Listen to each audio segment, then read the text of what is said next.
continuando. Onde é que as pessoas mais erram para acabar esquecendo isso na hora da prova? O que é que acontece? Você vai estudar. Aí você imagina de que aquele assunto que você está estudando é justamente aquele que vai cair na prova. Eu tenho uma coisa para te dizer. Isso daí é um engano tremendo. Muitas vezes você vai estudar 100% de um assunto que você acha que vai cair na prova e não vai cair praticamente nada. O que você vai usar é 1%. Agora, você precisa entender que tem alguns níveis de questões. E você precisa entender se aquele avaliador, ou seja, o seu professor ou uma banca que está te avaliando, se ele vai utilizar questões difíceis ou questões fáceis. Se ele costuma utilizar mais questões fáceis, para você vai ser muito mais fácil de responder esse tipo de questão. Agora, se ele costuma te passar questões fáceis e difíceis misturadas de forma idêntica, ou seja, se eu tenho 5 questões fáceis, eu tenho 5 questões difíceis. Muito provavelmente, ele vai ter uma mistura de assuntos dentro das outras 5 questões. Então, se ele te passa uma questão, por exemplo, de adição, uma outra separada, né, de subtração, apenas adição, apenas subtração, você resolve numa boa. Mas nas outras questões, o outro grupo, que é o das questões mais difíceis, você vai acabar precisando unir adição e subtração para poder resolver. Então, é necessário que você estude sempre pensando na pior coisa que pode acontecer numa prova.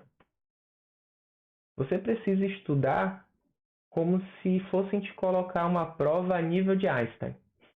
Como se você fosse o maior gênio do mundo. É assim que você precisa estudar para a sua prova.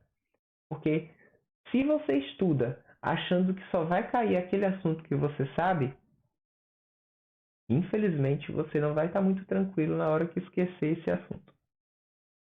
Então, estude associações. Estude formas de fazer com que você se lembre daquele assunto específico na hora da prova. Estude formas diferentes de ver aquela questão. Para isso, você precisa, primeiro, pegar aí o seu material de estudo, dar uma revisada, dar uma lida. Segundo, você vai, além de ler, elaborar questões a respeito daquele assunto. Solta a tua criatividade aí e pense no pior tipo de questão que poderia cair.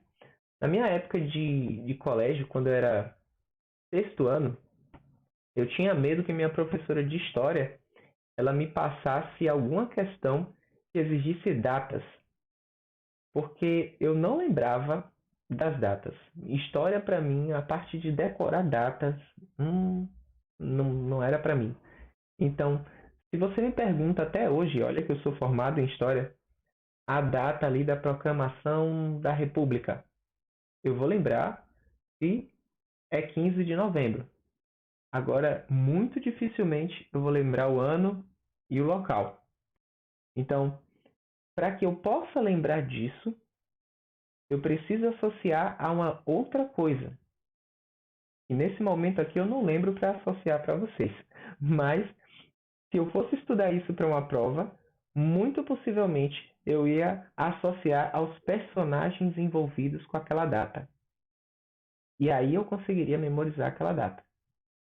Outra coisa que eu ia fazer seria criar uma cronologia para saber em que momento específico aquela data aconteceu. E daí eu saberia qual seria o ano e isso ficaria mais fácil para mim.